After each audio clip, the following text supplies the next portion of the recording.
Assalamualaikum warahmatullahi wabarakatuh. Seperti biasa, kita akan membahas tafsir Al-Quran karya Syekh Abdurrahman bin Nasir As-Sa'di.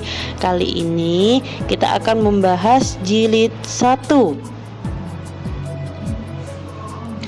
Ayat yang akan kita bahas yakni surat Al-Baqarah ayat 261 sampai 262. Berikut ayatnya. Ayat ini terdapat di juz 3. Kita langsung saja ke terjemahannya, yakni perumpamaan nafkah yang dikeluarkan oleh orang-orang yang menafkahkan hartanya di jalan Allah adalah serupa dengan sebutir benih yang menumbuhkan 7 bulir. Pada tiap-tiap bulir 100 biji. Allah melipat gandakan ganjaran bagi siapa yang Dia kehendaki, dan Allah maha luas karunia-Nya lagi maha mengetahui. Orang-orang yang menafkahkan hartanya di jalan Allah, kemudian mereka tidak mengiringi apa yang dinafkahkannya itu dengan menyebut-nyebut pemberiannya dan dengan tidak menyakiti perasaan si penerima, mereka memperoleh pahala di sisi Tuhan mereka, yakni pahala di sisi Allah. Tidak ada kekhawatiran terhadap mereka dan tidak ada pula mereka bersedih hati. Al-Baqarah 261 sampai 262. Kemudian tafsir ayat 261 ini merupakan anjuran yang agung dari Allah terhadap hamba-hambanya untuk menafkahkan harta mereka di jalannya, yaitu jalan yang menyampaikannya kepadanya. Termasuk dalam hal ini adalah menafkahkan hartanya dalam meningkatkan ilmu yang bermanfaat, dalam mengadakan persiapan berjihad di jalannya, dalam mempersiapkan para tentara maupun membekali mereka, dan dalam segala macam kegiatan-kegiatan sosial yang berguna bagi kaum muslimin. Kemudian disusul berinfak kepada orang-orang membutuhkan, fakir miskin, dan kemungkinan saja dua cara itu dapat disatukan hingga menjadi nafkah untuk menolong orang-orang yang membutuhkan dan sekaligus bukti sosial dan ketaatan.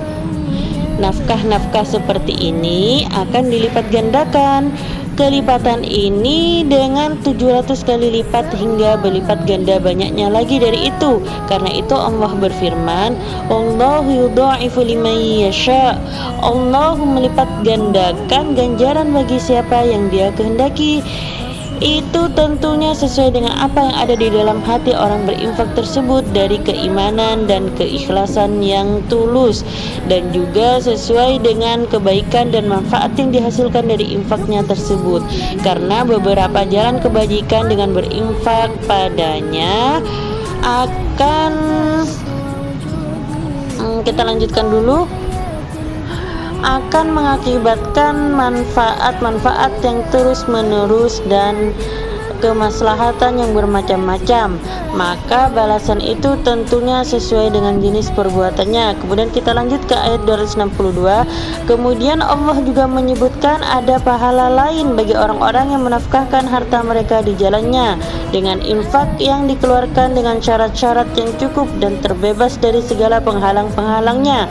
Maka orang yang berinfak itu tidak boleh mengiringi infaknya itu dengan menyebut-nyebutnya dan menghitung-hitung kebaikannya, serta tidak menyakiti perasaan si penerima dengan perkataan maupun perbuatan. Maka mereka itu lahum ajruhum inda rabbihim, memperoleh pahala di sisi Rabb mereka sesuai dengan apa yang Dia ketahui dari mereka dan sesuai dengan kadar infak-infak mereka dan manfaatnya, dan tentu saja karunia-Nya yang tidak akan diperoleh dan tidak akan digapai oleh nafkah-nafkah mereka. Wala khaufun alaihim wala hum yahzanun. tidak ada kekhawatiran terhadap mereka dan tidak pula mereka bersedih hati.